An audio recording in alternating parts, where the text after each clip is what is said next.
Okay, I'm here with my co-commentator David Meyler after what's been a pretty interesting Premier League clash. It finished Wolverhampton Wanderers 1, Sheffield United 1. We spoke after the game, David. On the balance of play, it was a pretty fair result, really, wasn't it? Yeah, I think Wolves will probably be slightly disappointed they haven't gone on to win the game, being at home. They're in a good, run of form. Then again, so Sheffield United, and I think Sheffield United started really well, got the goal, and then they kind of seemed to just set, shut up shop a little bit and look to counter-attack them, and they did create a few chances. And speaking to a few of the players after, they're a bit disappointed they didn't take them and actually go on to win the game. But I probably agree with you that a point for both teams overall is probably a fair result. What struck me, I suppose, about the game, about the start of the game, really was that Sheffield United were the team that tried to get on the front foot. We spoke to John Egan after the game there, and he did mention the fact that they were aware of the fact that Wolves played on Thursday night, and maybe they were looking at that as an advantage to themselves. Yeah, and I think Wolves don't have probably 25 top players. They've got 13, 14, so they're not able to chop and change their squads. They don't have a massive squad, so of course there's going to be a slight hangover. Now I know they've had good results after playing Europa League, but Sheffield United obviously saw it as an opportunity to come here and be on the front foot, which they were. You saw Mousset's goal after, was it 90 seconds? It was just disappointing, probably watching that Sheffield United didn't then, we've got the goal, let's go and get that second, rather than they became solid at the back and they left Wolves grow into the game, which you almost felt that a Wolves goal was inevitable, it was coming, which it did. But another day, they'll learn from it. The one thing, I suppose, for any newly promoted club, the one thing you need to have any chance of staying up is a regular goal scorer. That's 5 goals now for Elise Mousset. It's a really good return for him so far this season. If they can keep him scoring at that rate, they have a really good chance of staying up, you'd have to say. Well, as you said, we spoke to John Egan. John said to me that's Mousset's 5th start and it's his 5th goal, which is, like you said, that's an incredible stat. If he continues, look, that's why goal scorers earn the money. That's why they're the top paid players in all teams. It's because they can put the ball in the back of the net. If he can continue to score, then Sheffield United will stay up. I believe they will stay up anyway. I think they have enough character. I really like the manager. I really like the squad of players. We spoke on air at the time about when they were promoted, they've kept the same core values. They've tried to play the exact same way, and I think they're really benefiting from it. I just don't want to see them change too much and keep the way they're going. We spoke to David McGoldrick off the mic as well. He had to get out of town before we could speak to him, but he's getting chances. He's getting into the right positions to get goals. It's just really, we're just making sure one of those balls doesn't hit our stand here. But he just really needs to get that first goal, doesn't he? That's the important thing for him, is he's getting in the right positions. Yeah, no, look, he's creating, and he has also been creative for where he's getting into those positions. He had probably 2 great chances. There was a corner or a free kick, came in, and he glanced the header. Doesn't know much about it. He's trying to direct it towards goal, and it's just gone wide. Another one where he was slipped in, left foot. He's hit it straight at the goalkeeper. We spoke to him, and he's like, I need that goal. And I think once he gets one, I think he will get a few more, because he is getting chances. It's probably just becoming a little bit of a burden on him that everybody's expecting. The work rate, the link-up play, everything has been brilliant for him. You're just desperate to see him get that goal. Chris Wilder seems to be a good man manager. What does he do in this situation? I think you just please God he keeps on playing him, especially for Ireland, because we need the David McGoldrick come March that's playing regularly and whatever. I suppose that's just probably the only thing that would creep in, was that if the other strikers, your Billy Sharp, your Ollie McBurney, are scoring all the time, then he might look to start one then. But I think McGoldrick is different than the other two, and what he adds to the team, his work rate and his link-up play, like I said, is brilliant. But he just needs to start scoring. Just looking at the other Irish players that played for the Blades in particular today, Enda Stevens just seems to be getting better and better. Do you know what? Enda is probably a prime example of someone who played a lot of football with Shamrock Rovers, went over, he had a stint at Portsmouth. I know he was played at Aston Villa, but you look more at his time at Portsmouth. It's someone that has, played a lot of football and is comfortable. He knows his game, he knows what he's good at, he knows what he needs to improve on. But he's just taken that. And I think Enda's probably that type of player that regardless of what league he play in, he would play the exact same way. So if he was playing in League 2, or like he was today in the Premier League, he will play the exact same way. And I think it's great to see him, play the same way, because he doesn't look out of place. And he's been brilliant for Ireland since he's come in and nailed down that left back spot. And like the positions he takes up for Sheffield United are incredible. And it's just you want to see him probably get more assists. That's probably the only, that's me really nitpicking and being a bit harsh on him, but that's what you'd like to see. Yeah, ground staff out with the lawnmower is just getting making sure the pitch stays in good nick. So if anybody's wondering what the noise is, Enda's defensive partner John Egan came back into the team today after missing that Manchester United game through injury. How did you rate his performance? I thought John did very well. Obviously they'll be disappointed not to keep a clean sheet. That's what goalkeepers and defenders harp on about. But you've seen the smile on his face. He was kind of kicking himself that they didn't go on to win the game. They felt at 1-0 they should have put it to bed with the chances they created. But you come to Wolves, who are in good form. They're at home, and you get a point. It's like you said a while ago, they're on 19 points so far, which is a good return. We're not even halfway through the season. With John's performance, I think he did very well. Especially after having that little layoff of 2 to 3 weeks to come back in. He's in the heart of the fence, and he's key. And look, O'Connell, Basham, I know we're speaking about the Irish lads, but the three of them have a great partnership and a great understanding, and they're really the key to Sheffield United's success so far. Just before I ask you about Wolves, your gut feeling is, would you think Sheffield United will stay up this season? Yes. A friend of mine, a good friend of mine, is a big Aston Villa supporter, and he was harping on about Villa getting promoted and spending a lot of money, and I said Sheffield United will finish above Villa, and I said that because I think Sheffield United, I do believe they'll finish, I'm going to say between 10 and 13th, up around there. I think that, like I said, I just love Chris Wilder, what he's about, the old British mentality, the old style, a good man manager. They've kept the same philosophy from League 1 to the Championship. They kicked on, and then they obviously getting promoted last year. They've kicked on again this year, and they've made good signings, good players, good characters, and I'm excited to watch them play, because I like, you look at the centre halves with Basham, O'Connell, at times they're overlapping the wing backs, which you think is unheard of, but that's just the way he has them playing. And I saw them do it in the Championship. I played in a game with Hull, and we were hammered 5-1 by Sheffield United. We just couldn't live with their energy, and like I said, the full backs high, the centre halves high, and they're doing it at times there. O'Connell is the highest player wide on the left forward, and it's remarkable.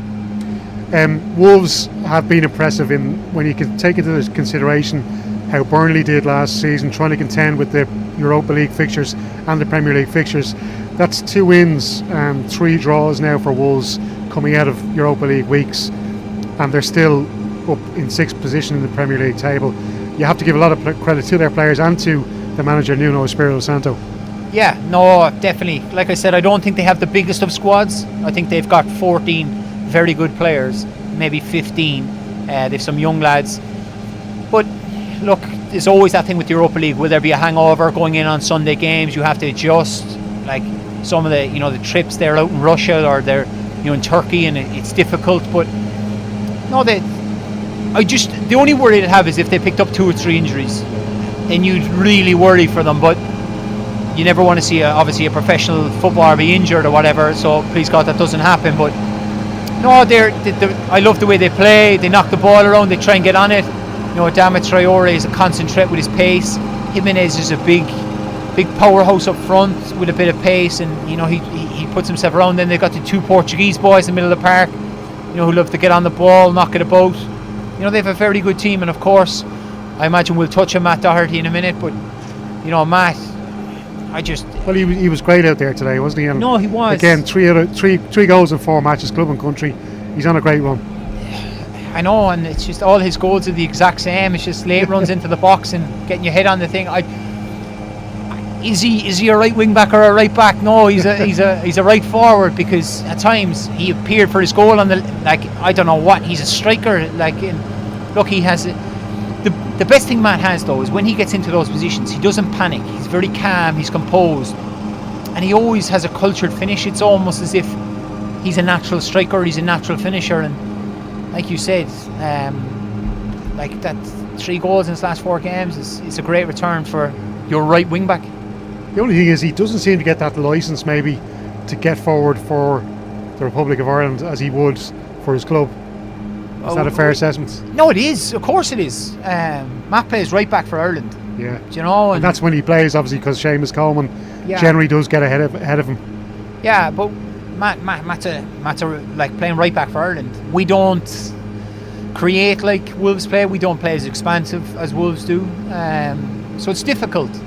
And then it comes naturally down to, is Matt as good a defender as he is going forward? He's not. Matt's key attributes are going forward. People highlighted the goal against Denmark, that Matt was at fault for his positioning, but then he goes and he gets an equaliser. Do you know? And it's a catch-22. Like with Ireland, you'd probably pick the better defender, which is Seamus, which is why I believe Seamus will play come March. And I'll ask you about that in a moment. Before just get into the Irish stuff, there are a couple of really interesting games in the title race, which I know you're keeping a very close eye on. Yeah. Yesterday afternoon, who would have thought it? Manchester City, the champions, going to Newcastle, dropping 2 points. Liverpool scraping a win in the end against Brighton because they were put under pressure. Yeah, they were. But 11 points. If they don't win the title now, they've choked. Well, Leicester playing this afternoon. Well, Leicester sorry, don't worry. Us Liverpool fans are well aware of that. Yeah, everyone thinks Man City are 11 points, but Leicester are flying. No, look, I always said that Liverpool team were a European team. They just, in the one-off games, they could, at Anfield, especially a European night on a Tuesday or Wednesday, the atmosphere, and Liverpool could turn up. You look at the Barcelona games like that where they had the big moments. But this year they've seemed to turn that form into every game is a huge game in the league, and they've not been brilliant. They've found ways to win. Obviously, a lot of fans allude to VAR helping Liverpool out, fine, whatever. But they found ways to win. And then, of course, you touched on Man City going to Newcastle. I saw Pep Guardiola speaking about like how Newcastle had taken points, off United, Tottenham, and what have you. So he knew it was going to be a difficult game. And then, obviously, with the way the game worked out, you thought when Sterling scored that City would go on here to rump them 4-5, 6-0. But then Jetro Williams pops up. It's a lovely bit of work from Almiron. Gets his first Premier League assists. Jetro Williams scores. And then you just felt, I don't know what it was, with Fernandes, Clark, Dummett, just throwing bodies on the line. And it was great. We spoke in commentary about, the art of defending and seeing defenders wanting to defend. You've got to want to throw your body on the line. You've got to want to block the shot. You've got to want to hit the ball. And it was great to see Newcastle. And then obviously Kevin De Bruyne produces a masterclass, finish like out of this world. You alluded that Shelby's goal was better. I said I'd rather score De Bruyne's. But I was happy for them, and when you see a team work so hard, because City dominate the ball, they knock it around, they keep it so well. When you see a team work so hard to, defend well and not give any space away, not leave City create chances, you kind of feel heartbroken if they would have conceded, when Sterling had the chance to make it kind of 3-2. But look, albeit Liverpool should win the league, but there's still a long way to go. And 11 games over 34 days, isn't it? I think this month, this will be the real test for them. If they come out at the other end of this month and they've got a bit of a lead over City still, you'd have to say that they're over the worst of it. Yeah, but like Fabinho being out till the new year is a big loss. I still think Liverpool can cope with it. They'll just, Kate is coming back, so you'll have like Wijnaldum, Kate, Henderson, Milner. They have enough players there, so I don't think it'll be that big of an issue. I hope I've not jinxed it. Obviously Alisson getting the red card, straight red, I believe it's 3 games, so Adrian now will have to step in plus, so that'll be interesting. Hopefully we might see Caoimhín Kelleher get a little run out in the game. Another Cork man. Love to see the Cork men do well. No, but it's in Liverpool's hands. I would love them to sacrifice Europe for the Premier League. Obviously, being the reigning champions, it kind of doesn't work like that. And when you're successful and when you're winning games, you have more games. So, like I said to you, Liverpool, yes, they've got a lot of games coming up over the next 34 days. But Liverpool players will probably hardly ever train. It'll just be game, recover recover game, and if they just keep going with the run of form they are winning games, then there's no stopping them. They'll be celebrating the Ringmahon Rangers if Queefing gets into a Premier League team. Just to ask about the Irish stuff as well, because obviously we had that draw last night for the group stage. I didn't look at it. No interest. You're going to next game. You're only concentrating on the next game. There's no people. I had my buddies texting me going, we could be playing X, Y, and Z. Yeah, but we've got to go on. We've got to beat Slovakia, and then if we beat Slovakia, we've got to beat the winners of Bosnia and Northern Ireland. Like, you're 2 games away from looking at what the draw is. Of course, look, it'd be great to see. Look, I want us to be there. I remember Italia 90. I looked at photos the other day. I was back home coaching with the Ireland 17s. I was back up home, and my mum produced photos of me like looking at Italia 90 and won. USA 94. I'm running around in an Ireland kit, and I love it. And do you know what I mean? I would love to take my son, over to watch Ireland, and say your old fella used to play. So look, but I'm getting ahead of myself now, and I shouldn't. We have to concentrate in Slovakia. I'm not even a player, and that's the way I'm thinking. And I know the players, and I know Mick would be thinking like that. Just deal with Slovakia, 1 game at a time, and it's only 1 game really, because you don't have a second one coming if it doesn't go well. So just focus on Slovakia, and I believe we will beat Slovakia. I just ask you funny, because I spoke to you about this earlier. You actually don't think it's such a bad thing that we're away from home? No, we spoke, as you said, off air, and I said I've had great moments in Irish shirt, but a lot of them have been away from home. With the Germany game, the Austria game, the Wales game. I don't know what it is. We seem to be backed in a corner, and we're away from home, and we just put on a performance, and we pull a performance, and we pull a result, and I believe we'll do it. Great stuff, David. Thank you.